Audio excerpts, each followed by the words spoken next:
Kali ini sosok Habibie sebagai insinyur yang berupaya mengembangkan industri pesawat terbang di tanah air. Mimpi yang kandas seiring dengan jatuhnya Indonesia dalam jurang krisis moneter. Kami juga cuplikan kembali bagi Anda sebagian wawancara Retno Pinasti dengan Habibie.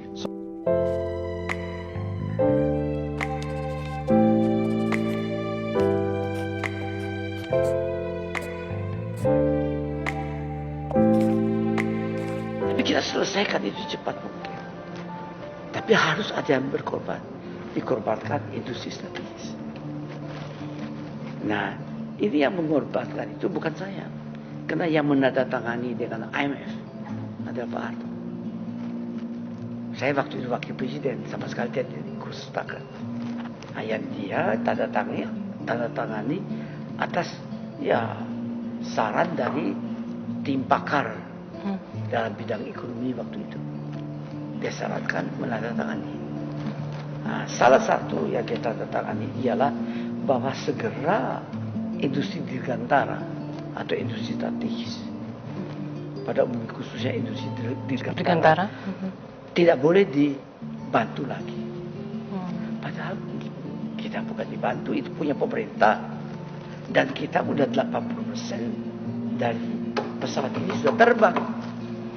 Jadi 80% untuk mendapatkan sertifikasi FAA sudah dalam kantong kita. Kita harus berhenti. Nah, saya mau protes. Dan saya protes. Mengatakan bahwa bagaimana kalau saya mengambil pinjaman. Bukan saya Habibie, perusahaan. Karena kami kredit kok.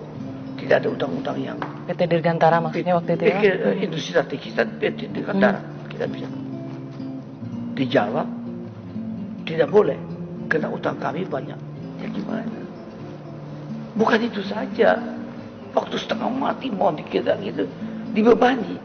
Ya misalnya beasiswa yang pernah diberikan kepada anak-anak kita. Dan riset yang pernah dilaksanakan. Untuk pengembangan pesawat terbang dan teknologi. Harus dibayar kembali dengan bunga. Gila tuh. Beasiswanya sampai harus bayar kembali dengan bunga. Itu kan sudah jelas. You are not allowed to exist. Bisa dikatakan pembunuhan ya Pak? Ya. Manusia dilahirkan, dia lahir. Dia dibesarkan, mengalami proses pendidikan dan pembudayaan, menjadi manusia yang unggul. Dia punya keluarga dan sebagainya. Kalau dia sakit, masuk rumah sakit, disehatkan. Pada suatu ketika, dia dipensiun, terus dia meninggal. Okay. Tapi kalau di tengah-tengah itu manusianya ditikam, dibunuh, itu kriminal. Sama perusahaan. Perusahaan kalau didirikan, itu seperti manusia dilahirkan. Kalau perusahaan itu yang baru didirikan, ada kekurangannya, cash flow-nya, harus bantu. Supaya dia sehat kembali, karena perusahaan itu tempatnya manusia siapa saja di bumi Indonesia itu bisa berkarya dan bekerja. Nah kalau perusahaan itu sakit cash flow, dibantu supaya sehat kembali. Ya. Tapi yang dalam hal ini perusahaan sehat dibangkrutkan, kayak ditikam, itu kriminal. Bagaimana dengan tradisi riset di Indonesia Pak? Tradisi riset di Indonesia juga dalam hal ini ya tidak ada difokuskan kepada produk. Kita punya pesawatnya tahun 2000 udah ada ini dan 2003 itu ada itu. Tapi apa ini dimatikan tidak boleh diteruskan. Tetapi yang dibuka pintu lebar-lebarnya produk orang lain. Tapi tidak ada gunanya kita salahkan si A, si B. Nggak penting itu. Sekarang janganlah kita lanjutkan kesalahan itu. Kita harus take care. Kita back to basic dan membuatnya seperti seharusnya. Dan tidak ada yang bisa mengatakan bahwa kita tidak mampu.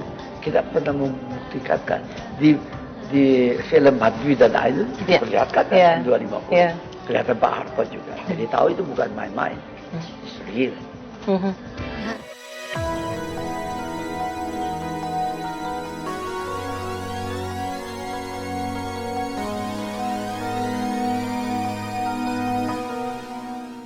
Bapak sebagai negarawan besar ya, apa untuk Pak Habibie Indonesia dalam 2 kata, Pak? Sumber daya manusia yang produktif Sumber daya manusia yang produktif ya, Pak ya? dan daya saing tinggi. Itu Indonesia. Kuncinya itu. Kuncinya. Baik, Pak Habibie terima kasih banyak sudah memberi kami inspirasi dengan cinta Bapak dan karya-karya Bapak. Ya. Makasih banyak, Ya, Pak. terima kasih, Dek ya. Iya.